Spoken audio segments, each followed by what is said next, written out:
Well, good afternoon, everyone, and welcome to this webinar hosted by the National Association of Regional Councils, where we will be exploring the Biden administration's groundbreaking Justice40 Initiative. My name is Níel, Jurist. I'm the Senior Director of Communications and Engagement here at the Mid-Ohio Regional Planning Commission, also known as MORPC, and I'm also the Chair of NARC's Diversity, Equity, and Inclusion Work Group. We're going to cover a lot this afternoon. We're going to start with important information, resources, a success story from the regional level, and hopefully answer some of your questions you may have about Justice40. Before I get into what brings us here today, I would like to recognize and thank both NARC and NADO for bringing us together on this topic, which is being offered to you through the Economic Development District Community of Practice funded by the Economic Development Administration. So let's get into it. What is Justice40? It is a federal commitment to equity, environmental justice, and community empowerment. The bold and comprehensive initiative aims to ensure that at least 40% of the benefits from certain federal investments go to communities that have been historically marginalized, underserved, and overburdened, disproportionately affected by environmental and economic challenges. Our society has witnessed disparities, and they simply cannot continue to be ignored. Justice40 acknowledges that low income and Black and Brown communities have borne the brunt of pollution, climate change impacts, and economic inequality or inequity. Justice40 applies to a range of federal investments, from clean energy projects to affordable housing and public transportation. The idea is to ensure that these investments directly benefit the communities that need them the most. The initiative emphasizes collaboration, community involvement. It's about empowering local communities to actively participate in the decision-making process that shapes their future. By directing resources to communities disproportionately impacted by pollution and climate change, Justice40 aims to create a healthier and more sustainable future for everyone. Now that we understand the significance of Justice40, what can we do to support and amplify its impact? This is where our talented list of panelists come in today. We will hear from 3 federal agency representatives about their Justice40 priorities and resources to help economic development districts and regional councils and MPOs meet these priorities. Joining us from the U.S. Department of Transportation, we have Chel, Ethun, an environmental protection specialist in USDOT Secretary's Office of Policy as part of the Infrastructure Permitting Improvement Center and Climate Team, with a focus on National Environmental Policy Act, environmental justice, Justice40, tribal, and Arctic-related issues. She has spent more than a decade working in Alaska as a planner for the Bureau of Land Management, particularly with work as it relates to land status, substance, and rural air access. Also joining us for the Q&A portion of the webinar, we have Kristin Wood, currently serving as the Justice40 Program Lead in the USDOT Secretary Office of Policy Development and Coordination. From the Environmental Protection Agency, EPA, we have Dr. Larissa Mark, the Partnerships and Collaboration Division for EPA's Office of Environmental Justice and External Civil Rights. Larissa leads the integration of environmental justice across program areas, receiving both IGA and IRA funding. Larissa is also co-leading the development of EPA's IRA Roadshow, which is a series of virtual and in-person events to help communities, especially those that are low income and disadvantaged, navigate once-in-a-lifetime financing and resources available to confront the climate crisis and reduce pollution plaguing their communities. We also have joining us today, Carol Lee Winderoff, the Tribal Engagement Coordinator from EDA's Networks Program Office, to discuss how EDA's investment priorities for equity and environmentally sustainable economic development align with other federal agency programs. In her role, she is responsible for fostering tribal knowledge of EDA programs, increasing internal capacity to work with tribal communities, and advancing stakeholder engagement. Carol Lee will share a few remarks to highlight. Finally, I will be sharing the great work that we're doing here in the Central Ohio region, along with our consultant, Sahar Shirazi, and she is a partner with Citify. She is an experienced problem solver that has spent most of her career tackling complex issues that span multiple stakeholders, from coordinating across 14 federal agencies at the Office of Management and Budget to engaging with California's diverse communities and international partners for the governor's office, to her daily activities in mobility and land use planning. She works to frame the goals and outcomes, then dig into the nuance to make solutions actionable. Without further delay, I will turn things over to Dr. Larissa Mark to start our presentations.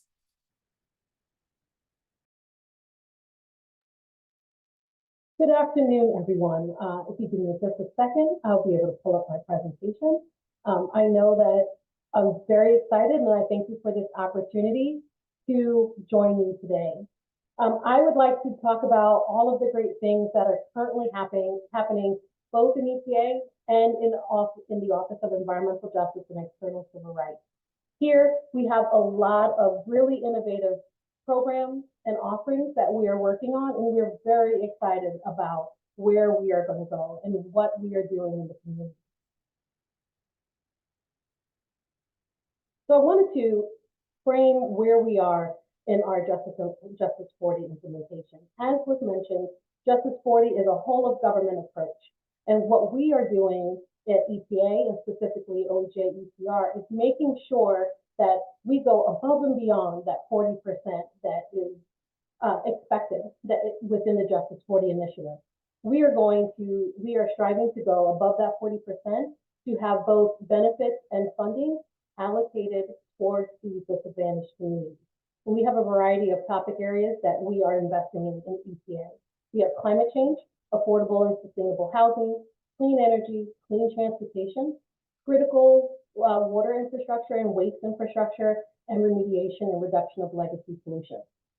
This slide provides you with an overview of the programs that are targeted, but in general, we have well over 79 programs that are covered under Justice 40 and that are committed and working to actively ensure that over 40% of their funding and benefits go to the communities that need it the most, these disadvantaged communities.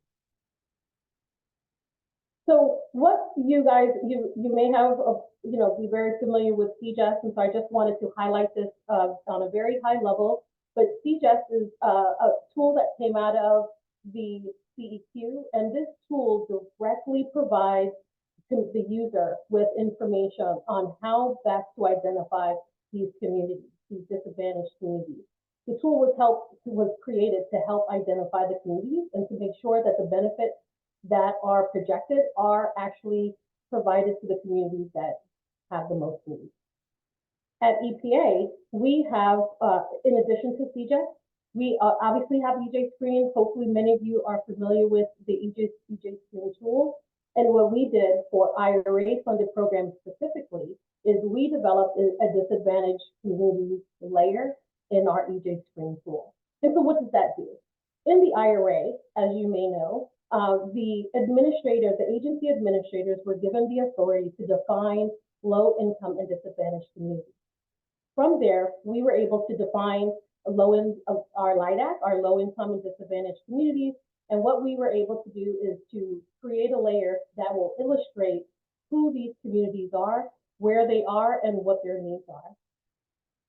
I have provided links, and you all should have access to this information at a later time. But these links will provide information specifically for the data set that we are using, and it will allow you to actually allocate this information and identify the communities within this program.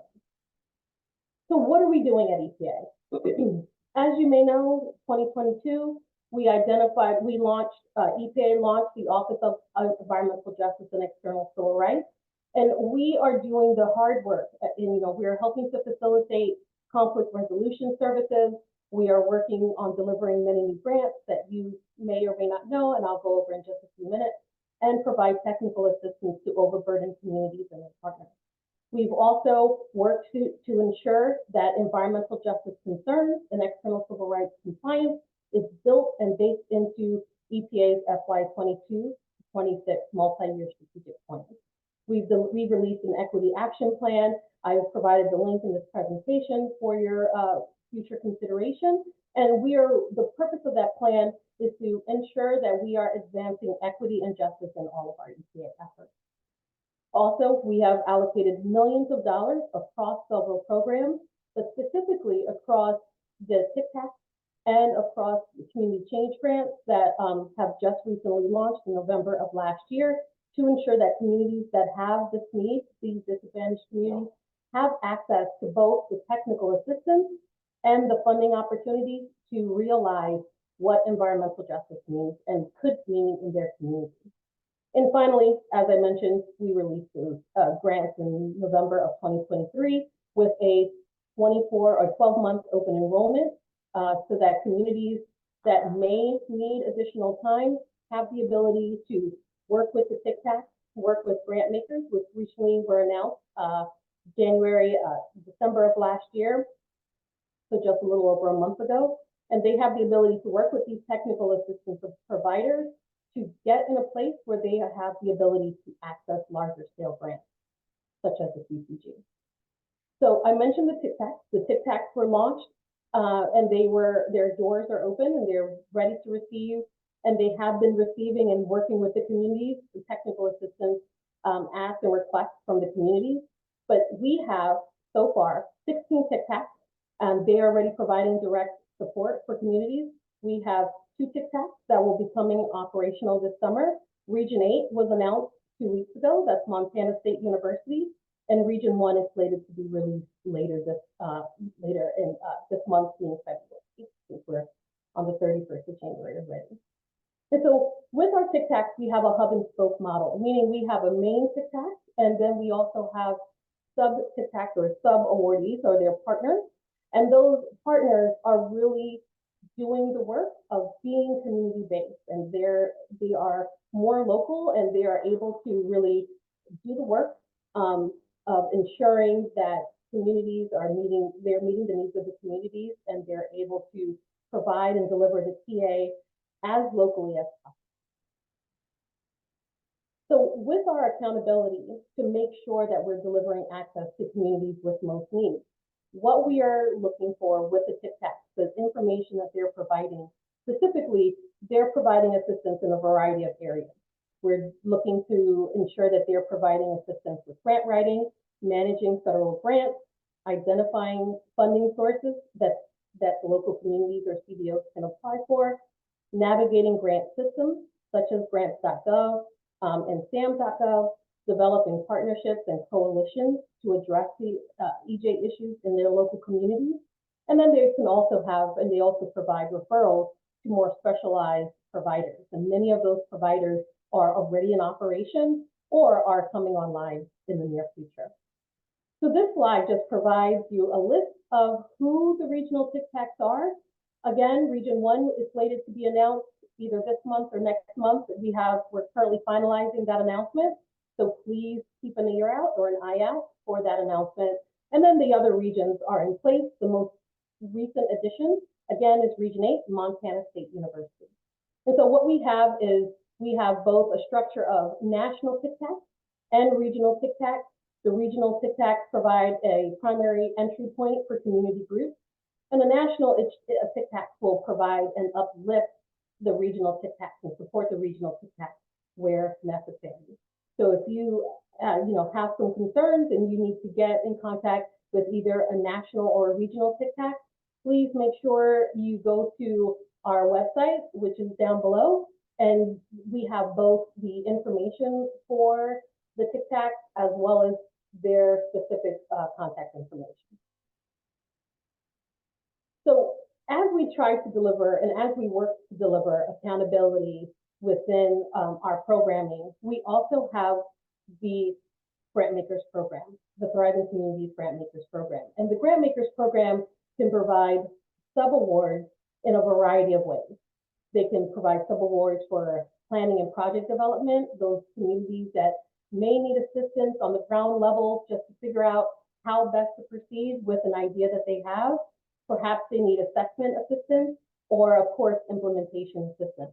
And so the grant makers are viable, and they are working to be a viable source in the community so that they can provide resources to those communities, those local communities and their partners. They're also going to work to provide substantial support and oversight and tracking of the awards to make sure that we're preventing waste, fraud, and abuse.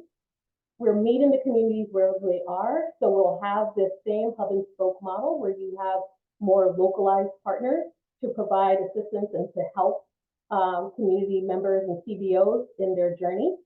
Investing in communities, they're working with the communities, with community-based organizations to work to solve the toughest problems in these places, in these communities. And finally, they are looking to reach program objectives while achieving lasting change on the ground. So the coordination of the grant makers and our TIC-TACs are really, the purpose of that is to evoke change in these communities. And of course, as we see with the ability to tap into funding, once these community-based organizations have an ability to tap into funding, we can expect monumental change in the community. So this is just a list of the eligible recipients for the grant makers. There's obviously an overlap with a lot of the funding opportunities that are coming out of OEJ ECR. 100% of our funding are geared towards these disadvantaged communities. And so we want to make sure that the nonprofit organizations, tribal governments, local governments, community-based organizations have the tools that they need so they can successfully apply for and receive grants. And we believe that the grant makers and the TIC-TACs will provide us with those opportunities. This is a list. I know I've had several questions about what sort of environmental issues are covered in a lot of our grant and technical assistance programs. And so I wanted to make sure that you all are provided with a list of the environmental issues. So you'll notice that there's a variety of issues. We obviously have air quality, asthma, so these air-related issues, but we also have pesticides that are on the list. We also have illegal dumping on the list. So we have a variety of very classic environmental issues that plague these communities, and we want to make sure that these communities, regardless of their environmental issues, have the ability to tap into both funding and technical assistance to try to remediate those issues in their community. And finally, I wanted to, for the grant makers, provide you with a list of who they are. As you'll know, as you can see, we have 9 regional grant makers and 3 national grant makers. And more information on the grant makers can be found on the grant makers website. That's correct. Finally, I wanted to talk about what we're doing, accountability surrounding the grant program that we've recently launched. In November 2023, we launched the Community Change Grant Program in OEJ ECR. The purpose of that was really designed to invoke meaningful community, tribal, and stakeholder input and change. We wanted to make sure that the investments that EPA makes through these grants will achieve the intended goals. And so we have a variety of goals that overlap that we are working to ensure that are funded and provided, funded and covered by communities in most cases. We wanted to make sure and to ensure that disadvantaged communities with the greatest needs have the ability to tap into the resources that are currently available. So what we've done is we have those disadvantaged communities are geographically defined communities. They're identified as disadvantaged communities per our EPA IRA definition. And we've provided some examples. So you can have unincorporated communities, for example, farm worker communities, for example. More information about those communities that are eligible are found in Appendix A in the notebook. And so this graphic just really illustrates some of the topic areas that are covered: climate resilience, community engagement, pollution reduction, workforce development, there are a variety of topics that are also covered, similar to the grant makers, similar to TICTAC, because we know that communities that have pollution concern, environmental justice concerns, their issues vary. The issues vary, the needs vary, and we want to make sure that the opportunities vary as well. We are also providing, in conjunction with CCG, technical assistance opportunities. And so we have 2 technical assistance opportunities that we are currently have available to communities in need. The first one is a CCTA, that's the Community Change Technical Assistance Program. And then we also have Community Change Equitable Resilience Technical Assistance Program. I provided information for those of you who may be interested. We have a document that you all can submit if you are interested in receiving technical assistance. It goes directly to the technical assistance providers, and those providers will get back to you. We also have several areas of engagement that we are working on. And this, for the Community Change Grant, we wanted to make sure that you all are aware. Because we have, for the Community Change Grant, a 12-month rolling, a rolling period, the NOFO, while it's open, may be modified. And as we get modifications to the NOFO, those will be provided to you and they will be posted, so you're up to date with any changes that we make to the NOFO. Typically, any changes will encompass clarification of any information that we have. We also have frequently asked questions that will be posted on our website and information about future webinars. This graphic is just a roadmap of where we are and where you can go for additional assistance. So you'll notice if you have questions on the CCG, please go to ccgp@epa.gov. If you would like to join OEJ ECR's listserv, please join. I've send a blank email to join-epa-ej@list.epa.gov. Finally, I wanted to talk about engagement that OEJ ECR is doing. We have a variety of engagement activities that we're partaking in. We have public meetings through NEJAC and WEJAC. We have IRA roadshow events, which I will highlight in just a second. And we also have our monthly national EJ engagement call. So we are attempting in multiple avenues to reach the communities in need and provide the information they need to be successful and the assistance they need to be successful. The IRA Roadshow event, which is where I would like to end up my conversation, is our latest endeavor. This is a partnership between OEJ ECR and OER. We started our first slate of engagement activities through our virtual open house. And through our virtual open house that was between November 6th and November 14th, we were able to have and engage with hundreds of over 1,000 participants and have panel discussions and fireside chats. We were able to engage with communities, talk about the issues that are plaguing those communities, and really provide information and change for the community, change opportunities. Where we are now, we are providing a series of in-person events. We recently had our first pilot event that was in Albany, New York, and this pilot event was well attended, well received. We were able to go to the community, have a discussion with community participants. We had community CBOs, community members, and state representatives at the event, and we really got into the weeds. We talked about TA, we talked about grant funding, we talked about what change looks like in their community. Through this event, community members were able to be in partnerships, they were able to be inspired, and they were able to figure out or try to identify what their next steps are. We were also able to partner with WEAC, and that's the Region 2 TICTAC. They were able to provide an overview of their opportunities, what they are going to do, what they are able to do, and connect with those community and those community members and community-based organizations. We are planning on, we will be going to San Bernardino, California on February 16th, and we're really excited about that event. It will be at San Bernardino Valley Community College. And we plan on bringing this event to the community college. We're partnering with HCBS. It is a local organization based in Los Angeles And we plan on providing information about funding, technical assistance, partnering opportunities, and again, visualizing and envisioning what environmental justice looks like in the community. And then we plan on, after the second event, we will work with, we'll go to Denver, Colorado. We're going to Commerce City, Denver, in North Denver, Colorado. That will be March 5th. And we plan on having the same discussion, but focusing on CA, focusing on funding opportunities.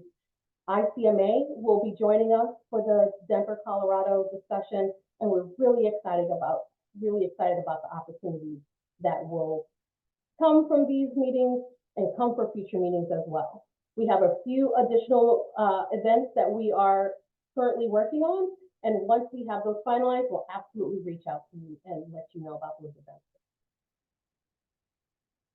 So I want to thank you for your time. I apologize if this was a little bit fast. I wanted to be conscious of the time. I know there were other speakers. I provided my email address as well as the email address of some of the SMEs that work on this hard work here in OEJ ECR. And please let me know if you have any questions. Thank you. Thank you so much, Dr. Mark.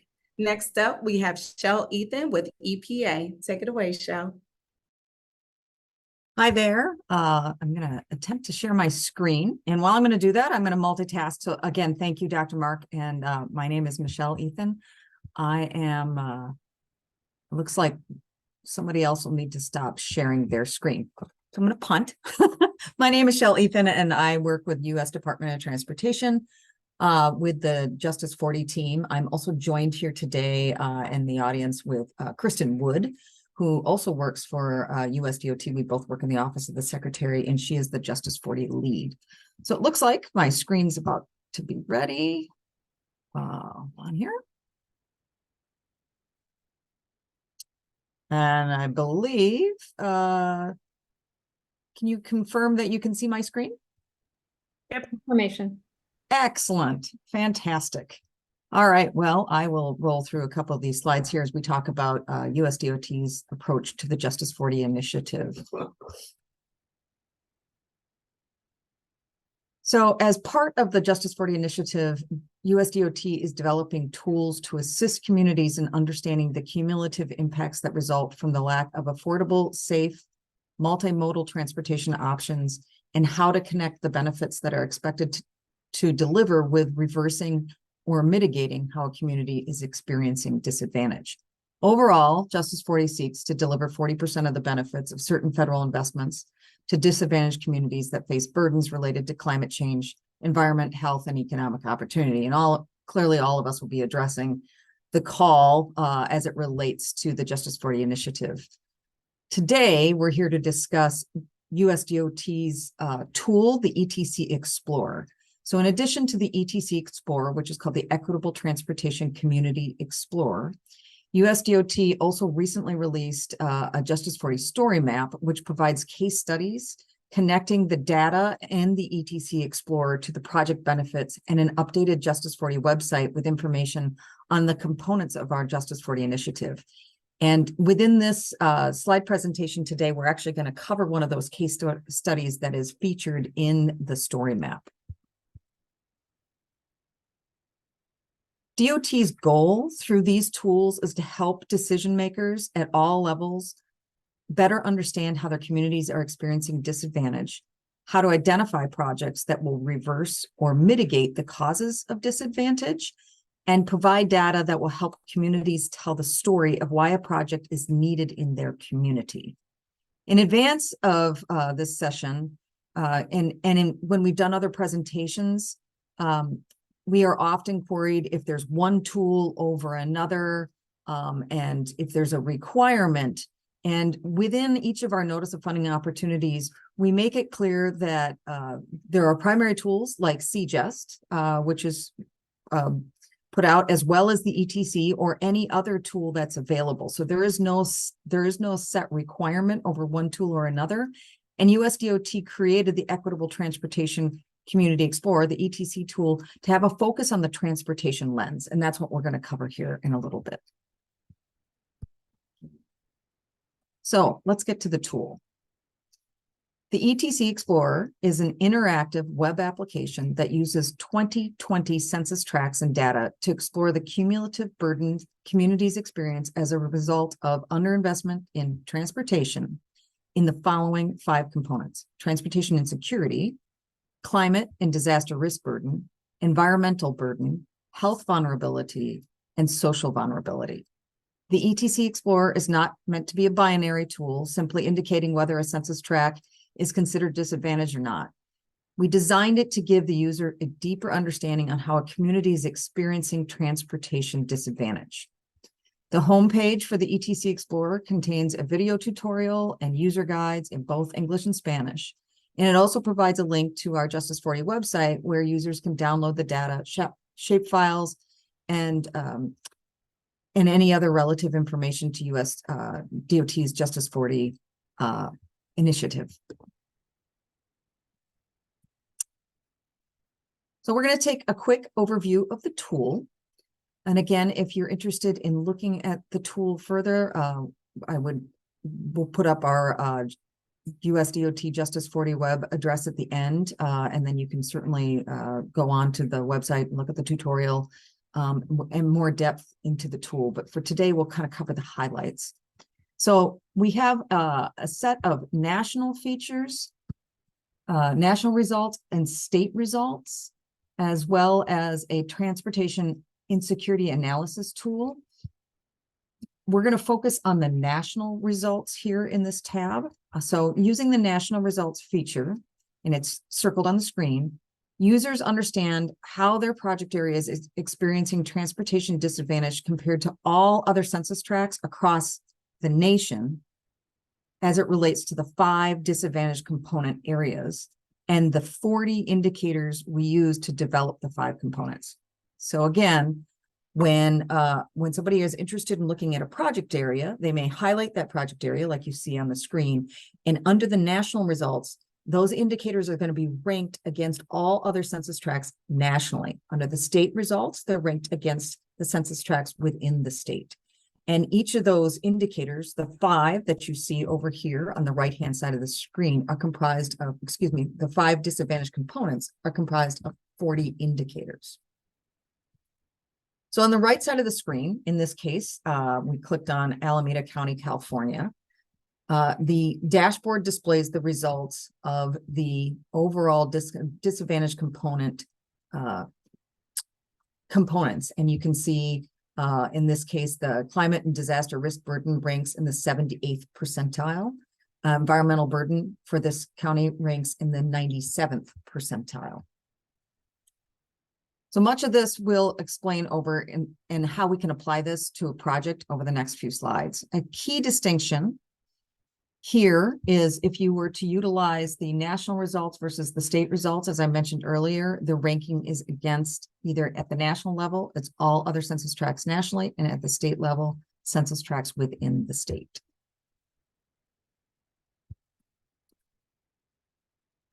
Pardon me, I think I had a technical, there we go. So when searching for your community or project area, there are a few options. The first is to use one of our selector tools. You can see that circled on the screen. You can use a state, county, community, or MPO.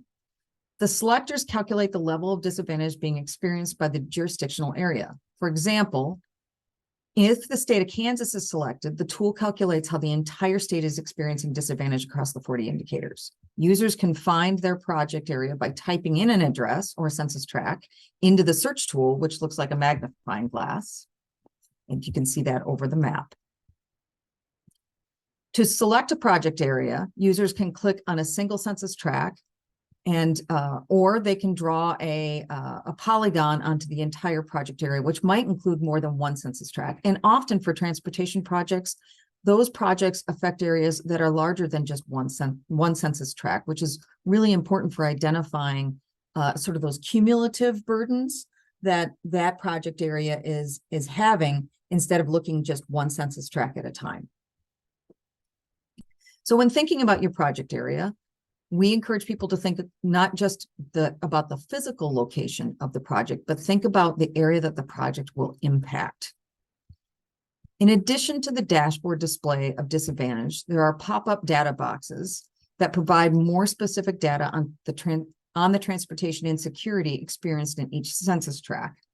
The Transportation Insecurity Analysis tool, which we won't have time to explore today, also displays the raw data for a select group of indicators that reflect transportation insecurity, such as income and poverty statistics, the percent of income spent on transportation, the percent of income spent on housing, lack of privately owned vehicles, the walk and drive time to key points of interest, lack of broadband access, and safety data. DOT carefully selected data layers that provide additional information related to projects and funding programs. These data layers include jurisdictional boundaries, safety data, MPO areas, national transit map routes, national transit map stops, alternative fueling stations, aviation facilities, class 1, 2, and 3 freight rail lines, passenger rail lines, intercity bus layers, tribal jurisdictions, areas of persistent poverty, air mitigation non-attainment areas, as well as the CGEST disadvantaged tracts. You can see here on the screen an example of the layers. We have included some examples here to give you a sense of how they can be used. Pardon me. The first example has the FAR's safety data and national transit map routes and stops turned on. And pardon me, everybody, I am actually operating the animation and reading at the same time, so I apologize for the back and forth.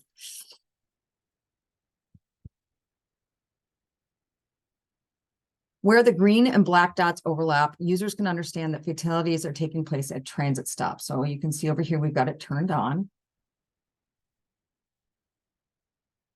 And then we can see these, the overlap of the fatalities that are taking place at transit stops. The second example has tribal jurisdictions and the CGEST disadvantaged census tract turned on.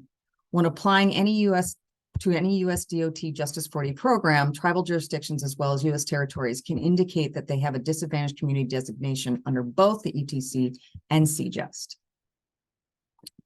Our third example demonstrates the data available in the disadvantaged components layers. So each of DOT's 5 disadvantaged components can be viewed as a heat map layer for users to visually see the concentration of the disadvantage for each census tract. This data is available both at the national and the state level, and you can see the heat map indicated down here in the green. Finally, our fourth example is demonstrating our aviation facility, passenger rail, and intercity bus layers. So this combination gives users an understanding of whether there are major aviation facilities can be accessed by modes other than a car. As mentioned earlier, US DOT released a story map, which provides case studies that use the ETC Explorer to demonstrate the connection between the components of disadvantage and project benefits that may reverse or mitigate how a community experiences disadvantage. So one of these case stories highlighted is the Alligator River Bridge project in North Carolina, which was awarded $110 million to replace the existing movable span bridge across US Highway 64. The bridge is experiencing increasingly frequent mechanical failures, resulting in either a 100-mile detour for motorists or a 2-hour traffic delay for either motorists or water cargo, depending upon whether the bridge is stuck in the open or closed position. US Highway 64 is a vital transportation corridor and evacuation route that connects the northeastern North Carolina to the Outer Banks and crosses the Intercoastal Waterway, which is a key economic driver for the Atlantic and Gulf Coast. The replacement bridge includes a fixed span bridge with 8-foot shoulders and railings to separate bicycle traffic from vehicular traffic and will bring broadband infrastructure into the region.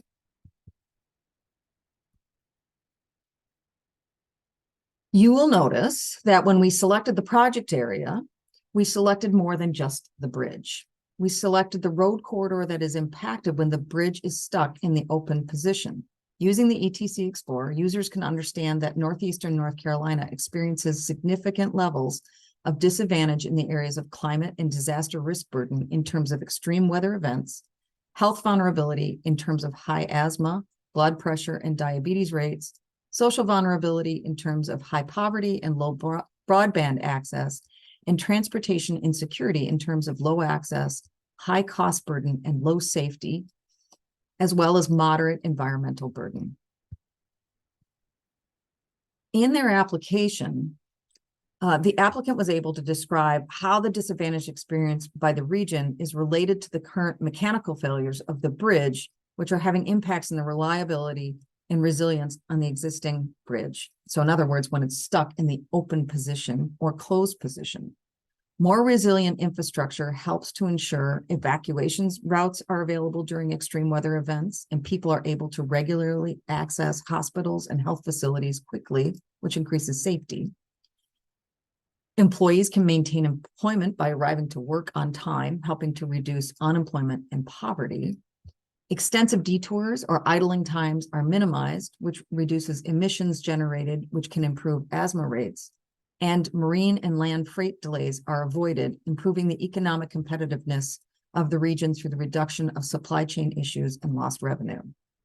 In addition to increasing the reliability and resilience of the transportation infrastructure, the new bridge will include a new dedicated bike and pedestrian infrastructure, allowing for increased active transportation opportunities, which are known to have a positive influence on high blood pressure and diabetes, and broadband infrastructure, which will increase access to training, employment opportunities, and that helps to eliminate poverty and increase hazard information, which will improve the efficiency of the hurricane evacuations. Broadband access can also allow for new business creation, resulting in wealth creation within those communities. The ETC Explorer is designed to complement CEQ's CGEST tool by providing users a deeper understanding into the transportation disadvantage component of CGEST, which will help ensure that the benefits of DOT's investments are reversing or mitigating the transportation-related causes of disadvantage. DOT's standard NOFO language asks applicants to use CGEST as the primary tool to identify disadvantaged communities. The ETC Explorer is meant to provide users the data to understand how they are experiencing disadvantage, so they are selecting and promoting projects that will have a direct impact on those causes of disadvantage. As we mentioned earlier, the ETC Explorer provides users a layer that displays the CGEST identified disadvantaged communities as well. This way, users can understand what census tracts are triggering as disadvantage in CGEST, while understanding how the project is also experiencing transportation-related disadvantage. And finally, on the screen in front of you, we provided the URL to our Justice40 website, which is www.justice40.gov/equity-justice40, and our email address. Both Kristin and I check the email on a regular basis. So if you have any questions, you're welcome to send them here. Of course, we'll be around to answer questions today, and we encourage everybody to hop on over to the website and take a look at the tool. Thanks. Thank you so much, Chel. Next up, we have Carol Lee with the EDA. Take it away, Carol. Good afternoon, everybody, and thank you for joining us today for this discussion. As she said, I'm Carol Lee Winderoth, and I currently serve EDA as the Tribal Engagement Coordinator. And I want to, again, thank you for inviting us to this discussion. Although EDA doesn't have a formal Justice40 forum or group identified yet, the principles of Justice40 are something that EDA has always been considered important elements of projects that are and investments that EDA makes. So this conversation is near and dear to our heart, even though we don't have a formal Justice40 group that's or a formalized program. I do want to just take a couple of minutes. I won't eat up a lot of your time today, but just a little bit of highlight about some of the areas that EDA does work in this space. And so just for a real high level quick, for those that aren't familiar with EDA, EDA's mission is to lead the federal economic development agenda. We do this by supporting community-led economic development. We help communities develop resilient and agile local economies. We make it easier for U.S. business to thrive. Three of the investment priorities that EDA has definitely stepped up to the moment on this is number one is equity.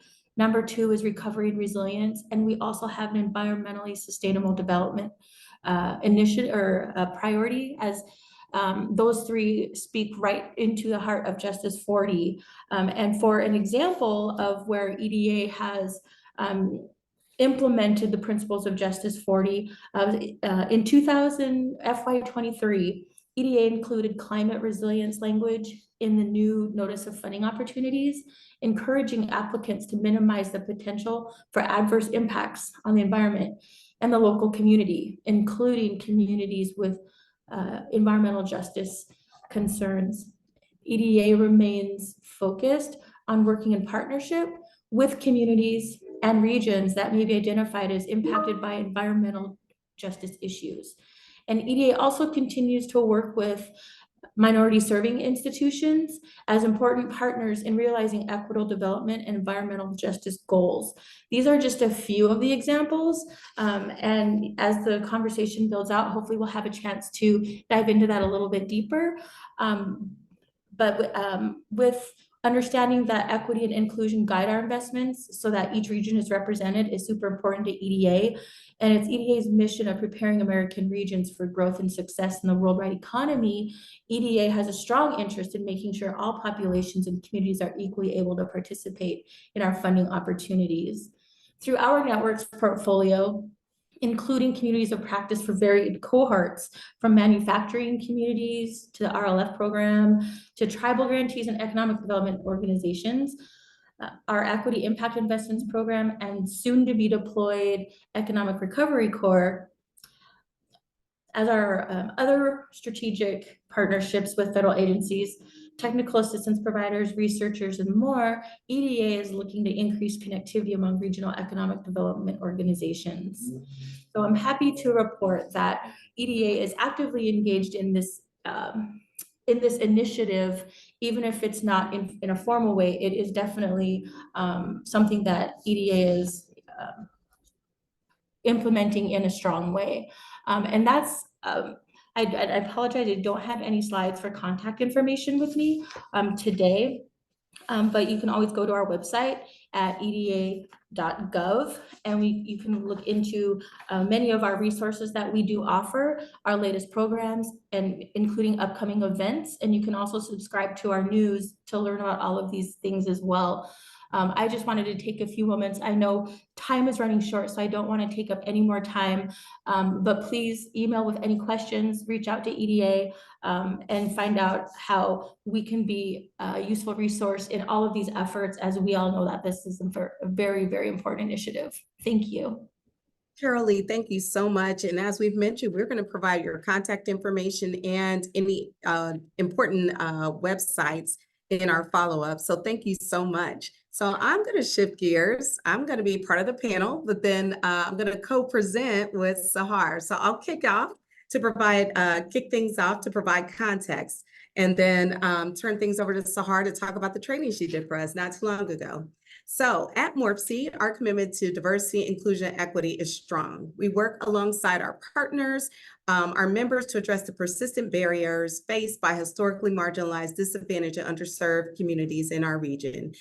In our approach, we are very strategic. We take a comprehensive strategy as the role of the Regional Council and the MPO for nearly 90 members. And so we strive earnestly, consistently, diligently to uphold the mandates of Title VI of the Civil Rights Act of 1964, along with environmental justice and Justice 40 requirements. And so one of the ways that we're addressing EJ challenges is through a detailed process for assessing the impacts of how transportation planning, the Regional Transportation Plan, and the Transportation Improvement Program, the TIP, all impact target populations. We've also been working internally on a Justice 40 mapping project. So using historical data from the federal level and the workforce sector layered with historic census data, this project will help us better identify J40 priority areas within our own region. And so essential to our planning is the incorporation of a qualitative environmental justice analysis for the updates to both our TIP and our Metropolitan Transportation Plan, the MTP. And so by incorporating EJ and non-discrimination policies into our transportation and decision-making processes, MORPC and our community partners, we're striving to enhance the quality of life and to ensure that everyone has a more prosperous and sustainable future in our region.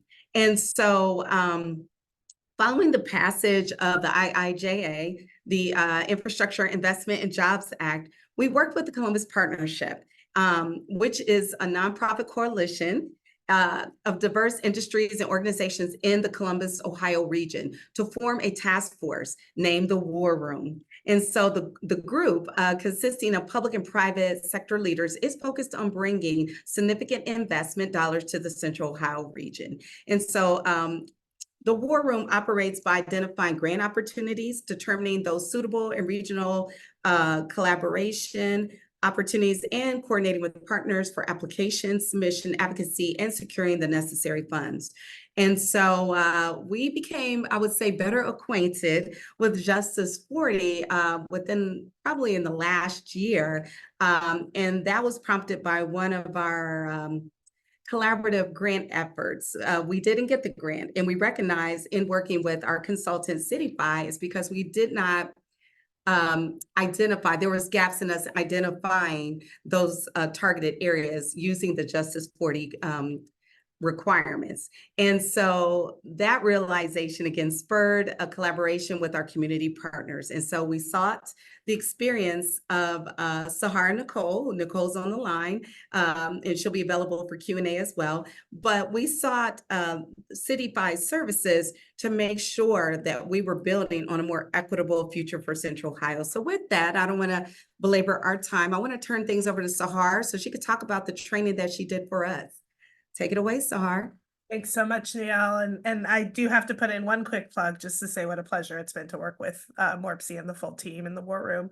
I think I don't need to reiterate that there's so many great implications as well as tools out there as some of the ones you've seen today, and even case studies around how to use Justice40 and how to look through it. One of the things that we've heard a lot throughout our work since this initiative was signed was that there's different levels of guidance. There's different levels of understanding of how to use that guidance and how to use those tools. And also that we have communities that have had long plans in existence. And so how do they incorporate Justice40 into those existing grant opportunities, especially as grant opportunities are coming so quickly with this pretty revolutionary funding packages that have come through the last year. And so working with MORPC and with the War Room, if we can go to the next slide, I am going to note that this was many months of work and a half-day training that I'm going to try and cram into 5 minutes. So it won't be a lot, but hopefully you'll get the gist of the process and sort of how we went through this. One of the things we hear a lot right now as well is that, we're in an election year. There's potential political change coming down the pipeline. Whatever our thoughts around that, I think it's really important to recognize that this work goes beyond politics, that the impacts in underserved communities based on past practices as well as past investments and decision-making are quite evident. And again, all of the tools that we've seen today demonstrate that pretty remarkably, but also within our personal stories, within the communities that we're serving, understanding what their needs are, where they've been impacted, what burdens have been placed upon them, and then thinking through not only how to address those burdens, but how to avoid unintentional consequences from some of these projects and proposals that we're working through. And so we just wanted to lay a groundwork. Again, working with MORPC made that pretty easy. They have a groundwork already for doing some of this work, but putting it in line with the Justice40 Initiative itself. Next slide, please. We did a quick overview of the Justice40 Initiative itself, why it came to be, how it's being used, when there were a lot more trainings around this. As you can see from today's presentations, there's a lot to it, but really wanted to make sure that we were coming from the same baseline of understanding as we went through this process. Then if we can jump to the next slide, I think it was really important for us to understand the current context in the region, where the values are, where the mission statement is, and what the process looks like. And so, as mentioned by Níel, there's already been some foundational work to understand the importance of equity throughout the different stages of project and planning creation. So these align quite well with the areas that Justice40 is looking to impact. ensuring that there's meaningful engagement throughout a project process, that these ideas and these needs are actually coming from the communities that are most impacted by them, understanding the past and current burdens that have been placed on these communities due to different types of investments, and analyzing different data that is available, and then understanding the impacts, and that's a twofold approach. One is, how are we going to address those burdens through these projects with different types of impacts that we hope for? And the other is, are we sure that we're not going to have unintentionally negative consequences by analyzing the potential impacts of different types of projects? So in order to think about where to put these different considerations, again, noting that there's a lot of different levels of guidance. As you heard today, some of the agencies have their own levels of guidance and sort of breakdowns of what is needed and how to interpret it. Some agencies have bigger programming around this. So they're all at different levels. So understanding through a grant process that's happening at a regional level, where are the key points that we can start to think about the Justice40 Initiative and its implications in our process? Obviously, the ideal is that everything is coming from a deeply ingrained bench of planning and community leadership, but recognizing that that isn't always the case, and that isn't always actually possible given the different timelines and different planning processes and different grant processes. We went through the existing format of how decisions are made into 3 phases: planning, prioritizing, and applying for grants, and sort of thought about who is involved in each phase, and how we can start to address some of the Justice40 implications within each of those phases. So if we go into the next slide, we did look at a number of different equity frameworks as baselines, so to understand what is possible in the methodology for incorporating this. Again, broke it down into 3 phases: the planning phase for looking at projects at the forefront, that community engagement, that meaningful input and understanding and analysis; prioritizing, given that this is a regional body with collaborators, thinking about, if there's 6 or 7 different projects that want to apply for the same funding, how do we decide which ones to push forward and which ones to hold for another round, for example?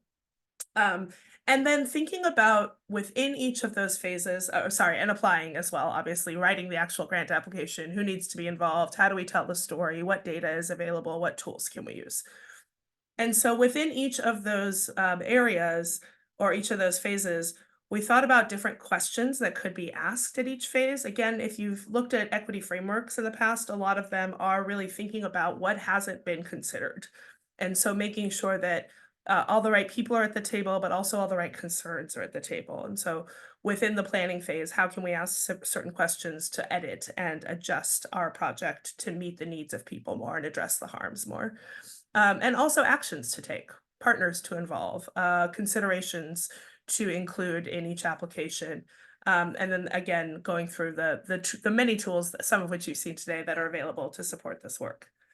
And so in a very brief and overly wordy slide, what that includes was really sort of these 3 levels, thinking through, for example, in the planning phase, thinking about who has been burdened by the impacts of the need that's being addressed. What are the burdens that are being addressed? How are they being addressed? Who's been involved in the planning for the project? Are there other planning processes, engagement processes, community-based processes that can be connected to this project, that can enhance this project and address multiple needs? And are there other opportunities to include meaningful engagement in the process? And then thought through some partners to involve at each of those levels. So this is a very broad overview. There's a lot more detail, but that was the framing of how we did this process. Real quick on the next few slides, we don't need to go through these in detail because they've already been presented, but we also showed some of the tools that are available to the region at the national level, and went through, we can just go through the next 2 or 3 slides, and went through also opportunities to align them with local data and local stories, as well as to provide input to the federal government. I don't know if that was noted today, but there are opportunities to provide feedback on some of these tools for many of the agencies. And then thinking about the process itself, we were really focused on making sure folks know this is not a checklist activity. This is not just to check the box. This is really meant to meaningfully change and improve the way that we create benefits and outcomes for the communities that we've most harmed and have been most left out of these processes. That being said, there are a lot of components to consider. And so we did end up making more of a workbook checklist that really led people through each portion of the process and allowed them to ensure they're considering all of the different components that should be considered during that process. So that was very quick. Thank you. Open Very ending. concise. Thank you. Well, I know we're up against time. We didn't do too bad. We're only a little minute over, but want to thank our panelists. So let's give them a virtual round of applause. And thank you all. Oh, it looks like we may have a question there, Jessica, but thank you all for joining us today to explore Justice40 Initiative.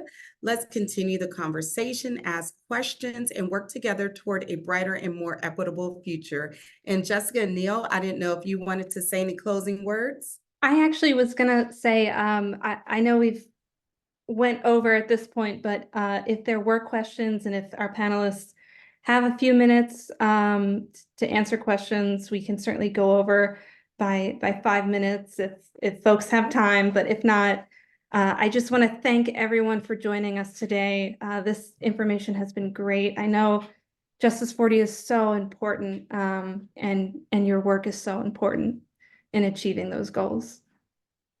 Sure. Well, I can go over some of the questions that haven't been answered yet, if that's okay.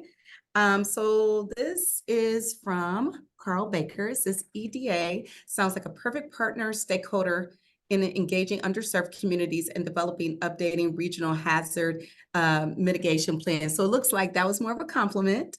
Then Warren Navarro says thank you, but then says he has a question. Is Justice40 geographies, are they finalized as of today? So any one of our panelists can answer that. Our Justice, can you read that one again? Yes, it says, let me go back up.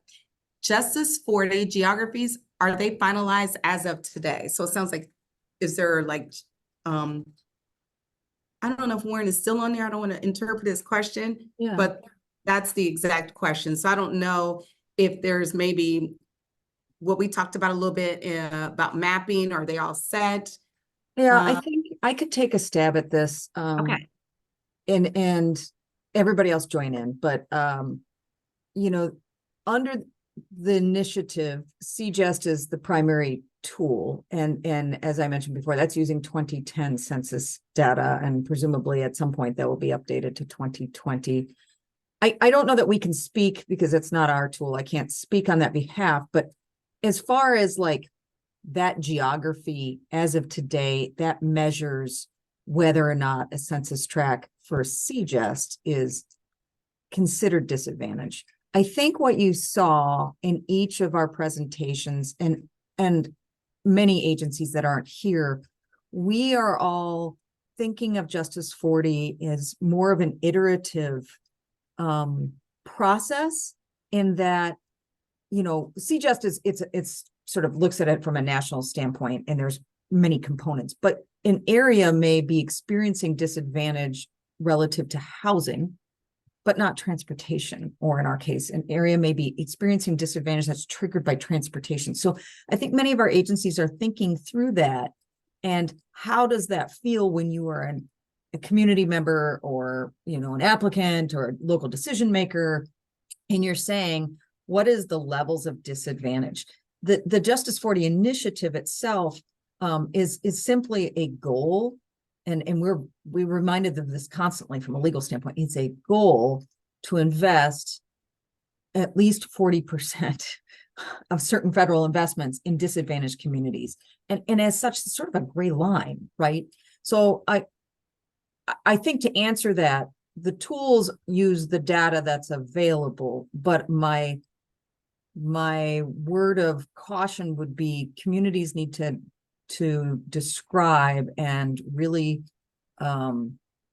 investigate what is causing disadvantage there.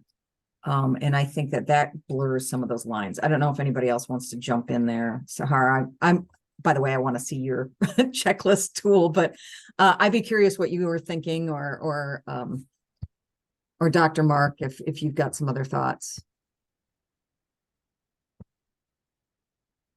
Oh, did anyone else want to answer? If not, we have another question. Oh, okay. Well, Sahar, did you want to add on to that? I think just to echo what's being said, and also note that, you know, there's often local data or regional data that is more granular that can be used to make the case. So I think, yes, it's always evolving, but sometimes locally it evolves at a different pace. And so I think that there's opportunities to demonstrate, again, really thinking about what the outcomes are and what the burdens we're trying to impact are, which are clearly lined out, even if the geographies shift a little bit. Mhm. Thank you. And this is an interesting question from Quan McLaren. Recently, a Louisiana judge blocked the EPA and DOJ from using Title VI's disparate impact in relation to Louisiana's Cancer Alley. And this may have nationwide implications on the efficacy of EJ efforts. Do you see this impacting the implementation of Justice 40 as well? If so, how?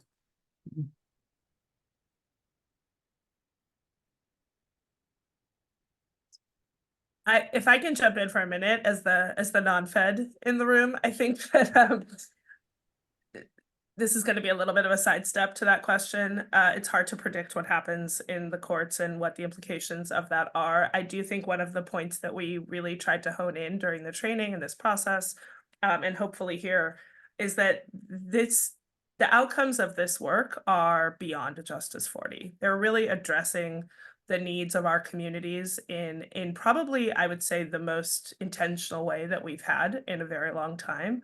And so as we build out these projects, as we start to track the metrics, as we start to notice and identify the benefits, I think we have pretty strong cases for how projects and proposals should be done moving forward. And so regardless of what it's called or what initiative it's a part of, I'm hopeful that we're shifting towards really aligning the outcomes for the communities that most need it. Again, beyond the court system or the politics of it. So that's my personal hope, but maybe a Fed wants to jump in. It sounds like you did a really good job of covering what the question was asking for. So it looks like we've answered all of your questions, but of course, once we send out this recording and you have all the contact information from our panelists, you are more than welcome to contact them directly. And of course, Chel will, I'm sure Sahar will connect with you on that checklist. We love it. So I want to thank you all again for spending some time with us to learn more about Justice 40. So until next time, stay informed, stay engaged, and take action. Have a great weekend, everybody.